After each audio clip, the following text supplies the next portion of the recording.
मित्रों, आप सभी का स्वागत है एक बार फिर हमारे चैनल हेल्दी फूड में। आज हम भस्त्रिका प्राणायाम को जानेंगे। तो भस्त्रिका नाम ही क्यों पड़ा?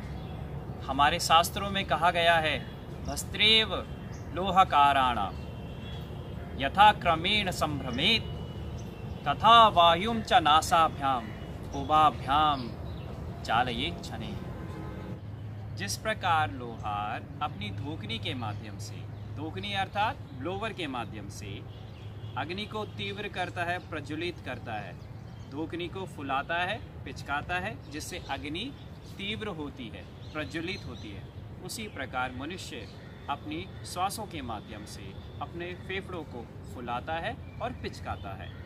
इसी के कारणवश शरीर में जठराग्नि तीव्र होती है और आपका इम्यूनिटी सिस्टम भी बूस्ट होता है। इसी प्रक्रिया को भस्त्रिका प्राणायाम कहा जाता है। इसी को आगे विस्तार से जानेंगे, इसकी विधि, इसके लाभ। चलिए शुरू करते हैं भस्त्रिका प्राणायाम। भस्त्रिका प्राणायाम के लिए आप पद्मासन, अर्ध पद्मासन, सुखासन, किसी भी ध्यानात्मक आसन में बैठेंगे। आपकी कमर बिल्कुल सीधी रहनी चाहिए, आपकी स्पाइन और आपका हेड बिल्कुल एक लाइन में रहे। अपने दोनों हाथों को ज्ञान मुद्रा में लेकर आएंगे, गर्दन को सीधी रखेंगे और अपनी आंखों को कोमलता के साथ बंद करेंगे। कोई भी प्राणायाम करने से पहले हमें अपनी शारीरिक स्थिति को बिल्कुल स्थिर रखना होता है।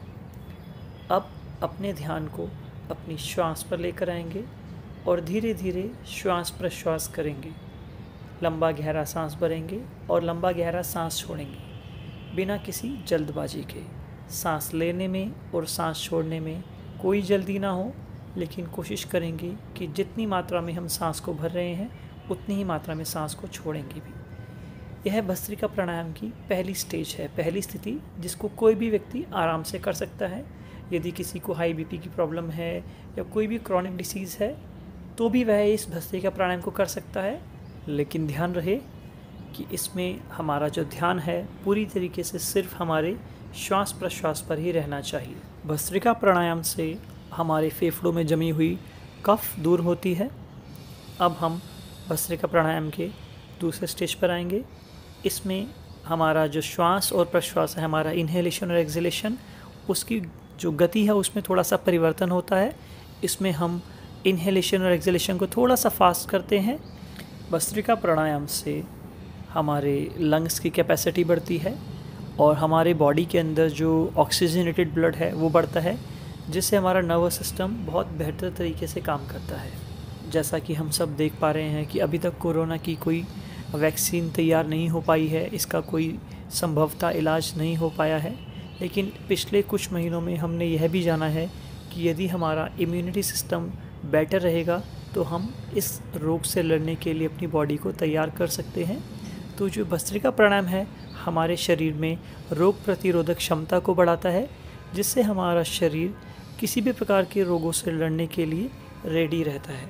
भस्त्रिका प्राणायाम से हमारे शरीर के अंदर जो अग्नि तत्व है उसमें भी वृद्धि होती है। अग्नि तत्व के बढ़ने से हमारी जो जठर अग्नि है वो भी बढ़ जाती है, जिससे हमारा डाइजेस्टिव सिस्टम भी इम्प्रूव होता है। यह प्राणायाम हमारे शरीर में आलस्य को दूर करके एक एनर्जी लेवल बढ़ाता है, जिससे हम पूरा दिन ऊर्जावान महसूस करते हैं। भस्त्रिका प्राणायाम का कम से कम 15 से 20 बार अभ्यास करना चाहिए और इसके 3 से 5 राउंड करने चाहिए। अब हम भस्त्रिका प्राणायाम की थर्ड स्टेज पर आते हैं। इसमें हम अपने हाथों का भी यूज़ करेंगे।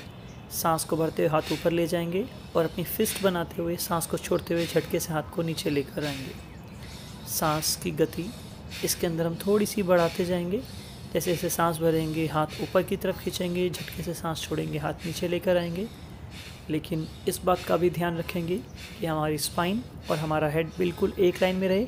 हमारी स्पाइन झुकनी नहीं चाहिए। सांस भरेंगे, हाथ बिल्कुल सीधे ऊपर खींचेंगे, सांस को छोड़ेंगे, हाथ नीचे लेकर आएंगे।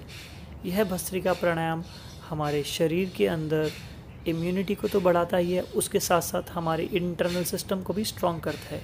यदि आपके हाथ थक जाएं तो अपने हाथों को आप वापस ज्ञान मुद्रा में भी रेस्ट कर सकते हैं, लेकिन आपका जो श्वास प्रश्वास है वो निरंतर उसी तरीके से चलता रहना चाहिए।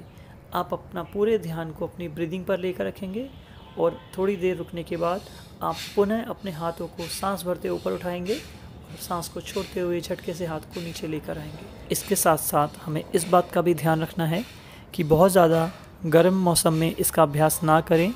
कोशिश करें इसका अभ्यास दिन के समय करें। और जिन लोगों को हाई ब्लड प्रेशर की प्रॉब्लम है या कोई हार्ट डिसीज़ है या कोई भी क्रॉनिक डिसीज़ है, उनको इसका स्टेज 1 का अभ्यास करना चाहिए अथवा सेकंड स्टेज का डॉक्टर से या अपने योग प्रशिक्षक की सलाह से इसका अभ्यास करना चाहिए। भस्त्रिका प्राणायाम के 3 से 5 राउंड अभ्यास करने के पश्चात अपने दोनों हाथों को वापस ज्ञान मुद्रा में रखेंगे और पूरा ध्यान अपनी श्वास पर लगाएंगे।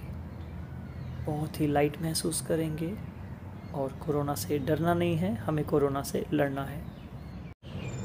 जैसा कि आपने इस वीडियो में जाना भस्त्रिका नाम इसका क्यों रखा गया और इस प्राणायाम के करने की सही विधि को भी जाना आपने और इस प्राणायाम के क्या क्या लाभ हो सकते हैं वो भी आपने जाना। अगर आपको ये वीडियो पसंद आई होगी तो इसको लाइक करें, सब्सक्राइब करें और कमेंट करके अपने सुझाव ज़रूर दें। आपके सुझाव की हमें प्रतीक्षा रहेगी। आगे फिर मिलेंगे आपको नई वीडियो के साथ। तब तक के लिए नमस्कार, हरि ओम।